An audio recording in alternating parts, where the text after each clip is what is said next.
السلام عليكم ورحمة الله تعالى وبركاته. من بعد ما طرح بنك المغرب من التداول هذه الورقة 100 درهم الجديدة، خرجت إشاعات ومعلومات مغلوطة في المواقع التواصل الاجتماعي.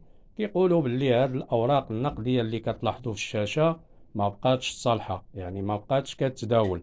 غلط، ما تصدقوش هاد المعلومات المغلوطة.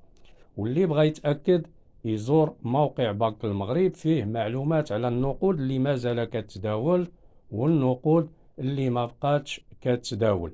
وغادي يلقى معلومات على نقود أصدرها بنك المغرب في عهد الملك الحسن الثاني رحمه الله، ومازالين كيتداولوا لحد الآن.